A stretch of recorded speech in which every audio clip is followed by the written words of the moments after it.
Welcome to the newest episode of Beyond the Fame with Jason Fraley. I'm your host, Jason Fraley, picking the brains of the top filmmakers, musicians, and artists of our time. To Kill a Mockingbird reopens on Broadway today after a long pandemic hiatus. It's the latest adaptation of Harper Lee's 1960 novel that became an iconic 1962 film starring Gregory Peck as Atticus Finch and Robert Duvall debuting as Boo Radley. I spoke about it with Duvall when he came to the Washington West Film Fest in Virginia in 2016, as well as his legendary career from The Godfather to Apocalypse Now to Lonesome Dove. Hello. Hello, is this Mr. Duvall? Yeah, how you doing? Hey, how are you? It's an honor. Doing good. Okay, awesome. Thanks for having me. I appreciate it, sir.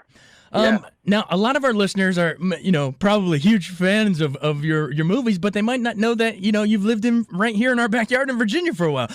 Explain your Virginia roots. I know your dad was, Well, my dad was from Virginia. He went to the Naval Academy.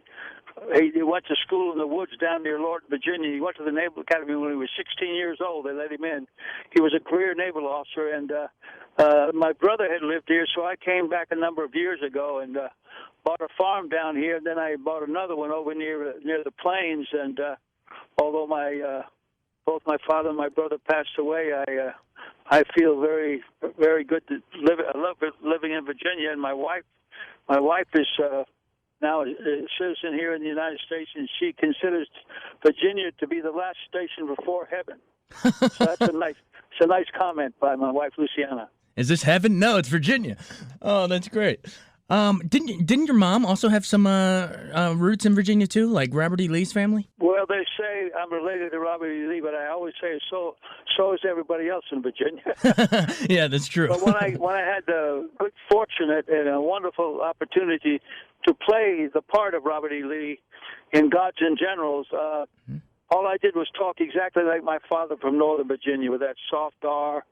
And out the house, they had a certain way of talking because Lee was reared very much near Alexandria, near where my father was brought up, So, gotcha. Lee, there's a lot of history here concerning Robert E. Lee. It's a lot of good history and a lot of mixed history, and that is very, very, very troubling times those were in those days. Very, very troubling. But my father's people were very pro-union during the Civil War, and they named my grandfather Abraham Lincoln Duvall. They were pro-union behind Southern lines. Wow. That's interesting. I always felt kind of nice about that. Wow, yeah, that's fascinating family history Yes. there. All right, well, yes.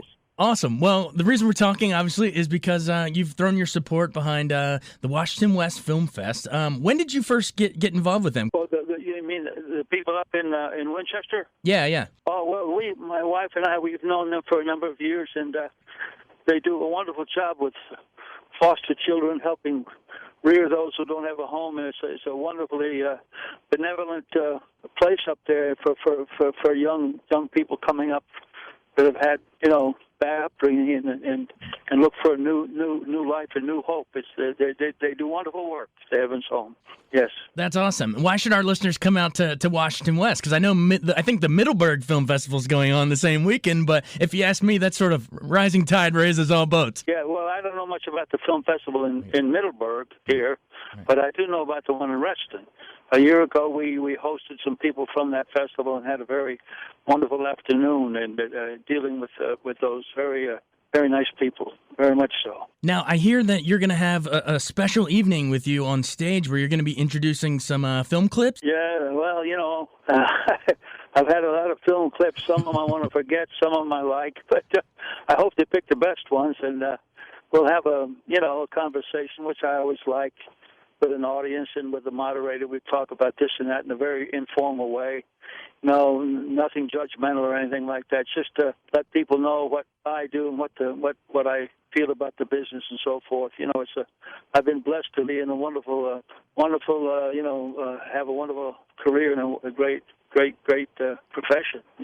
Definitely. I mean, I definitely want to go into some of your movies, but do you know how much are you aware of the current slate at this film festival? Are you aware of the different films? Like, are we able to talk about them? Not now, but by then I will know. I remember one a year ago by a gentleman from California did a wonderful movie, rather a short movie on wounded warriors. It was just absolutely first-rate, the filmmaking process. How many years have you been going to the festival? Just one. Okay. Just one. This will be the second year, yes. Gotcha. So why do you come back? Well, it's nice people, and anybody that is very sincere about filmmaking, and they want to generate new filmmakers and help them out. That's a fine thing. I mean, I know in France alone there's 300 film festivals, so there are film festivals all over the world honoring the filmmaking process. It's very much of a phenomenon going into the 21st century, Yeah, might as well do it in Virginia. They do it in France. We can do it here. Yeah, exactly. I think also, in addition to your event, I think they're going to screen All the President's Men for the 40th anniversary, and I'm pretty sure Bob Woodward and Carl Bernstein are going to be there. How cool is that? Oh, I got a story on Carl Bernstein I won't tell you, okay? Come on, we want to hear it. He won't want to hear it, but that's okay. Okay. But when I see him, I might tell him. Yeah, you can tell him to his face. Right. But that's good they're coming. That's good. Yeah, that's nice. They can re-show that. Yeah. Dustin Hoffman was me, my brother, and other guys, and Dustin Hoffman, we were all roommates in New York years and years and years ago at 107th and Broadway. Oh, wow. And Dustin went on and became this big star, and then we all had our careers, Gene Hackman, and so we, a lot of memories, a lot of good memories. What were they like back then? What was Hoffman like as a roommate? Well, he was small, and there was a guy named Maureen Stern who was a cantor, who was a tall guy, had a thick neck, but Dusty had a big neck, although he was little, and he would steal this guy's shirts and put them on and roll the sleeves up, but the neck fit perfectly. Oh, that's fantastic. Right. Awesome. Well, I know if they come to the festival, they'll get to hear you talk about a bunch of your clips. So let's preview a little bit. Your first role, amazing debut, Boo Radley with Gregory Peck in To Kill a Mockingbird. How cool was it? Your first movie to be with Gregory Peck. Well, it was nice, and it was Horton Foote was not a mentor of mine, but he certainly helped me early in my career, Horton Foote, and they're doing a wonderful play of his off-Broadway as we speak with his daughter, Barbara Halley Foote, which is a lovely production up there in New York. I forget the name of it, Find Your Way Home, I think it is. And but initially, Horton Foote, who made the adaptation from Harper Lee's book, he was the one that helped me get the part, and it was my first part in a major motion picture, and it was a wonderful part to play that and to meet Mr. Gregory Peck, who was a wonderful gentleman, to work with. It was a very good experience. Why do you think that line, when Scout looks at you behind the door and says, "Hey, Boo," why do you think those two words are still so powerful today? I don't know. It just kind of worked. I had a theory then, not so much now, that if I got goose pimples, that means I was acting good. So the goose pimple theory paid off then. All during that whole, especially when I went to see the boy sleeping in the bed, I remember I got goose pimples on my arm. So that's kind of a foolproof thing that you're doing pretty good acting, I think. But it was a good part to play. The fact that it was kind of a mute guy that helped save those children's lives at times. It was a wonderful part to be able to play as a debut part in my film career. Yeah, and you just can't judge a book by its cover. I mean, everyone thought Boo was the big boogeyman, and he saved the day. He was a good man, yeah. Definitely. And so, all right, you go from working with Gregory Peck in that to all of a sudden with John Wayne as Rooster Cogburn in True Grit. What was working with John freaking Wayne like? Well, it was great. The director and I didn't get along. I don't get along with a lot of directors, but I do okay. But John Wayne, it was great working with the Duke. He's wonderful to work with, yeah. He was a good man and a very good natural actor. A lot better than a lot of people gave him credit for. He was an institution unto himself. And and that final film he did, A Shootist, it was wonderful what he did, So he was a good guy to work with, absolutely. Yeah, I think when you get that big of a persona, that a lot of people, your acting chops almost become underrated. But go back and look at him, like The Searchers, and man, he can. Not one of my favorite films that I was in, but it was nice to work with him. All right, what was it like working with Robert Altman in MASH? Good. I knew Bob Altman, Jimmy Caan, James Caan, and I, who stay friends through the years, one of my only friends I stay friends with. We worked with Altman in that, and before that, and then I got to be in MASH. He's great. It was great to work with Altman because he would allow a lot of relaxed freedom a little improvisation. It wasn't he didn't nail you down like a lot of the old time directors did. He was one of the new guys that allowed you to kind of search and find yourself within the form in kind of a legitimate way. And he was very good that way with actors. Yeah, more of a free-flowing, big ensemble cast. A lot of people mic'd up, just talking all over each other. I love his movies. Yes, yes. But obviously, you're the ones everyone knows. You mentioned James Caan, but Godfather 1 and 2, man, as a combined piece of work, I don't know if there's a better movie out there. Coppola's a genius. Well, certainly an American movie. There are other movies from foreign countries that are wonderful, but Right. maybe as far as American films, that's right up there. Godfather 1 and 2, absolutely wonderful. Do you still think about Tom Hagen from time to time? I mean, No, not much. Not that. I like the part, but it's not at the foremost in my mind is Gotcha. my favorite part. But I liked it. I did like working with Coppola, Francis Coppola. There was Horton Foote in the rural side of things, and Coppola on the other. Those two gentlemen were very good to me in my early days in my career. Definitely. I mean, what was it like working across Brando? Tom was always sort of the bearer of bad news. He has to tell Brando that, I thought it was one of your finest acting moments when you have to say Sonny was shot on the causeway and he died. Yeah, when Sonny, we had to do that. Coppola said, "You want to do one more take?" I said, "Yeah." Coppola was good that way, and it was great work with Brando because he was kind of like the godfather to actors to us young guys anyway, Yeah. When we were coming up, we had great reverence for Marlon Brando, Usually that doesn't work necessarily, but, it's good to have idols. And he was kind of like the godfather in life to many young actors coming up. Definitely. And then in part 2, you have to go up to Pacino and tell him about miscarriage, which actually we find out it's an abortion, but Pacino just shouts and, "Can't you give me a straight answer anymore? Was it a boy?" But I just, what was it like working with Pacino as opposed to, say, Brando? Well, that was good. Everybody was good to work. You take whatever somebody gives you. Whatever they give you, you take and you run with it, and you back and forth. Like, to me, the beginning and the end of acting, good acting, is to talk and listen and talk. And, it's not always that easy. It may look easy, but it's not easy. So, whatever they give, you give back. Do you think that your convo with Frankie Pantangeline about how the Corleones are like the fall of the Roman Empire, do you think that sort of sums up that movie? It does what now? What the family's like? Yeah. Absolutely not. They're the mafia. Be careful. No, I don't know. Don't build them up too much. All right. It's more of yeah. They go against each other. Believe me. Definitely. What made Coppola such a genius? Coppola, he wanted to see what you could do. Some of these directors want to say. I worked with a director once in a movie, and he said, "When I say action, tense up, goddammit." Now that's the worst thing you can say to an actor. Yeah. But Coppola would see what you want to bring, and then he'd let you build on that, and he'd comment. But he wasn't there to say, "Oh, do this, do that, pick up the pace, do that." But he was good to work with Coppola because he was a very creative guy, and he wanted this.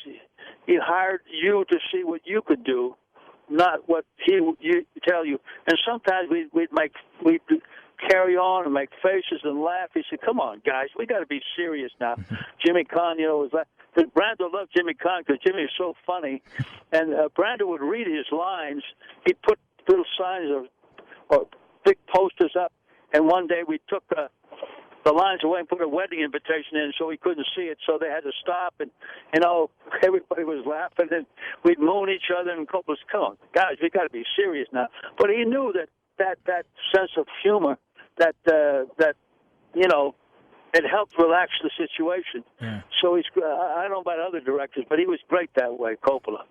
You could mess around, and he'd say, "Okay, that's enough. Let's go now." So he created a good work atmosphere, and that's one of the main things is to have a work atmosphere. The opposite of when that director said, "When I say action, tense up, goddammit." Right. Which is, can you imagine saying that to Joe Montana in the Super Bowl? No. You don't tense up. Tense up is different from intensity. Right. So, but Coppola was good to work. We had our differences. But that's fine. If everything's perfectly smooth, perfectly with a sense of equanimity, then sometimes it's boring. But if you have conflict sometimes, and believe me, I've had plenty of conflicts with directors. Plenty.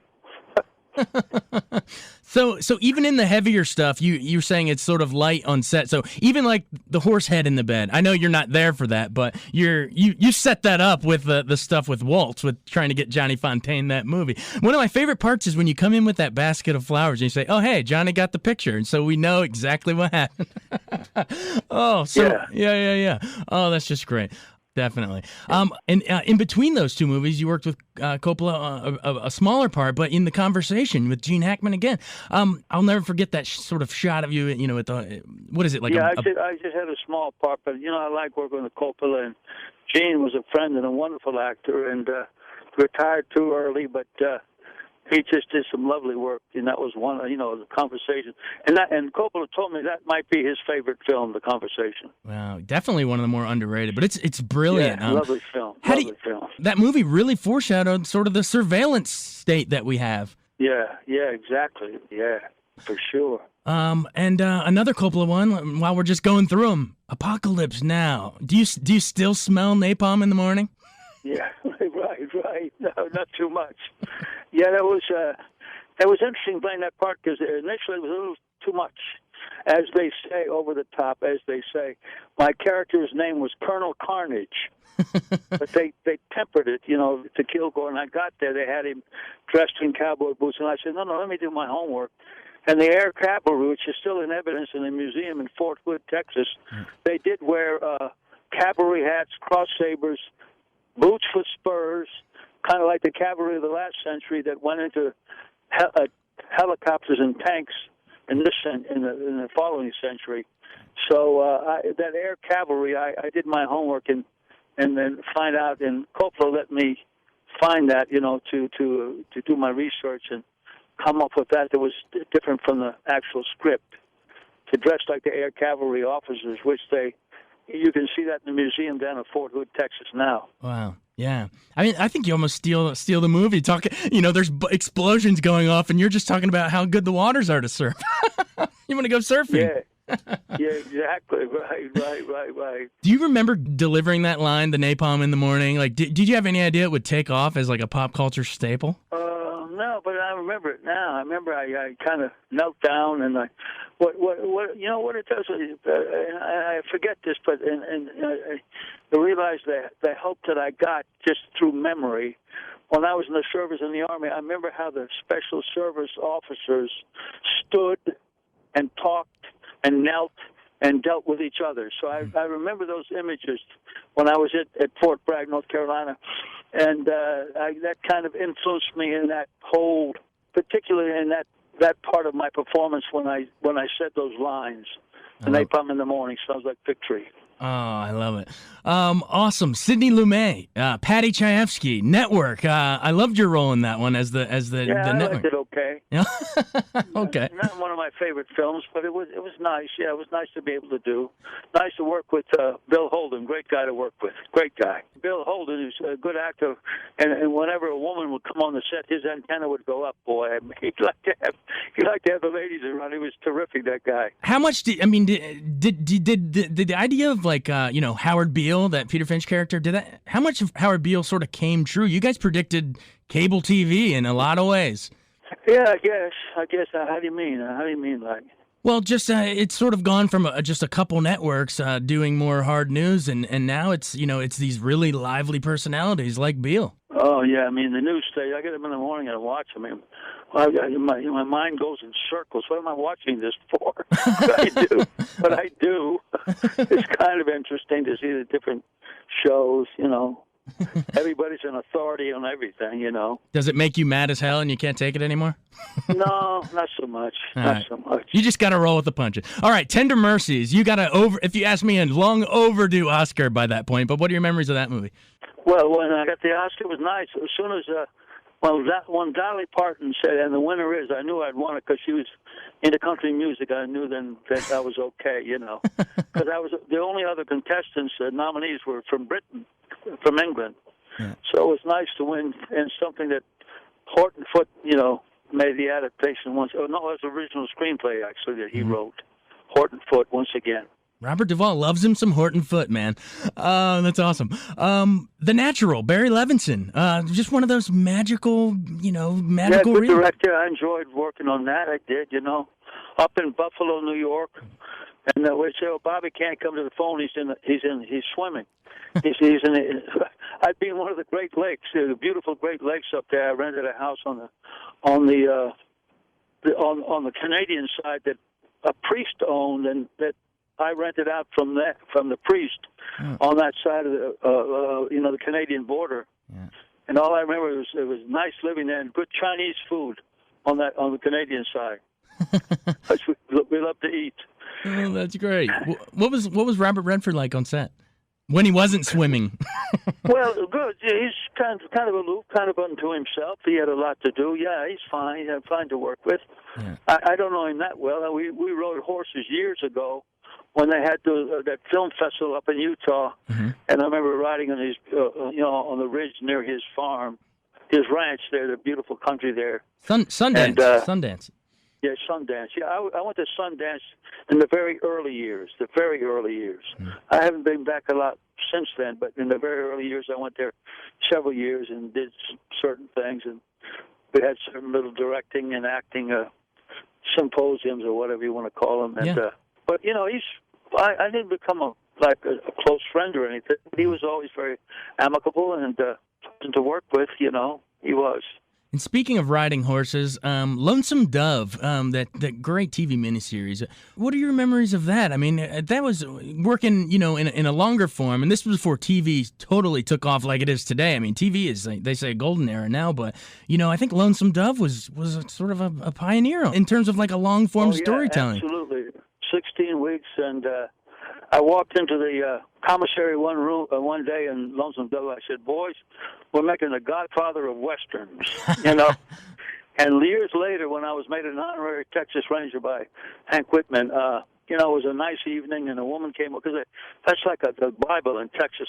People gather once a year with families to watch it. A woman came over to me and says, Mr. Duvall, I liked your character of Augustus McRae in Lonesome Dove. She said, I would not allow my daughter's fiancé to marry into the family until he had seen Lonesome Dove. So that's quite a statement, and quite a cultural phenomena in Texas and other places too. Definitely.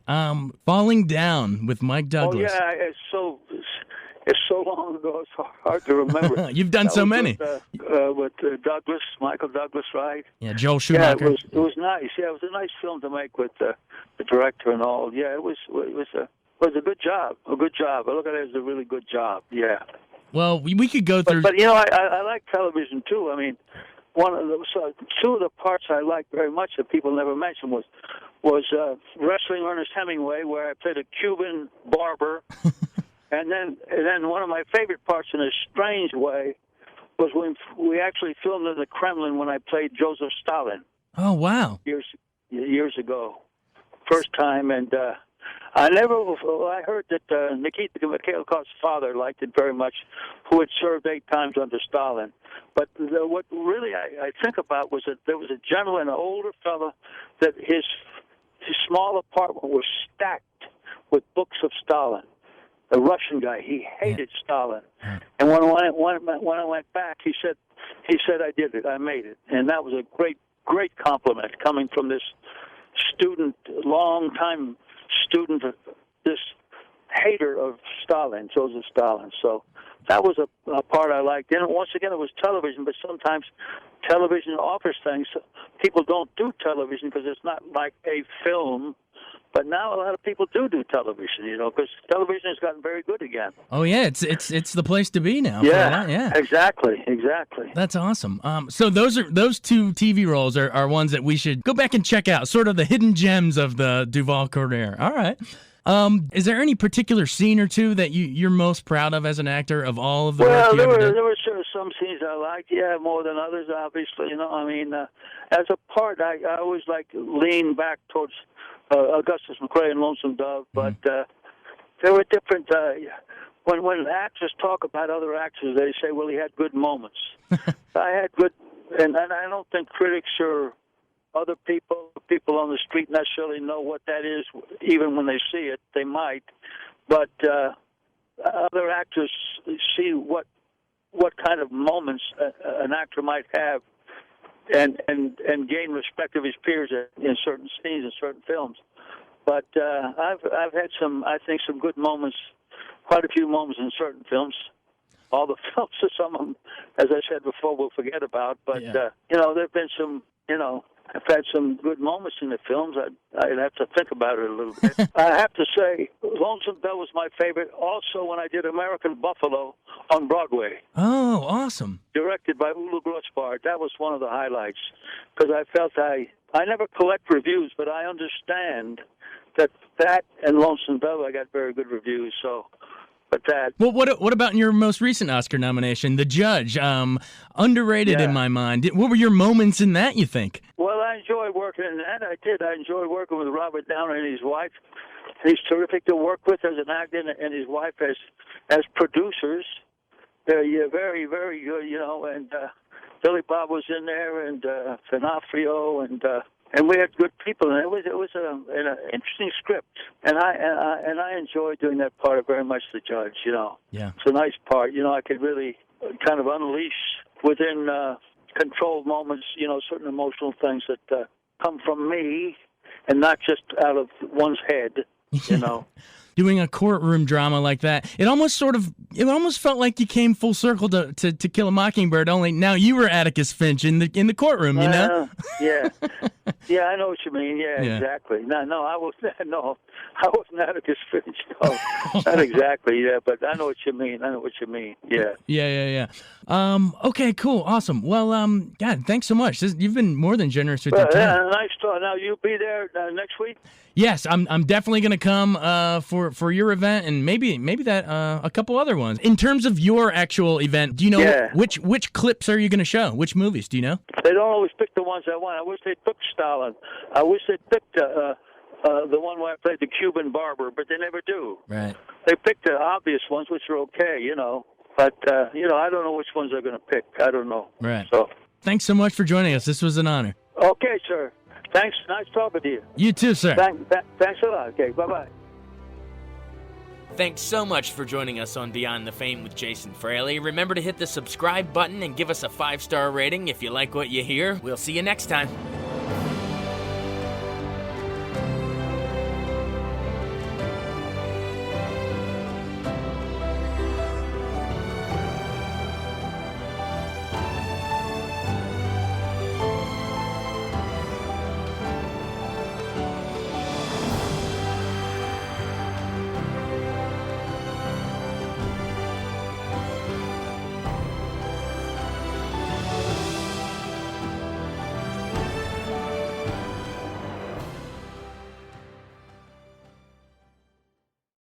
I wanted to take a second to tell you about an app I really enjoy. Living in the DC area is great, and Podcast DC gathers all of the local shows that I like all in one local app. Health, sports, local news, politics, and so much more. Podcast DC is the new local app with hundreds of DC area podcasts to choose from. I can earn exciting rewards just for listening and share the podcasts I love instantly. Available in the App Store or in Google Play, listen local with Podcast DC.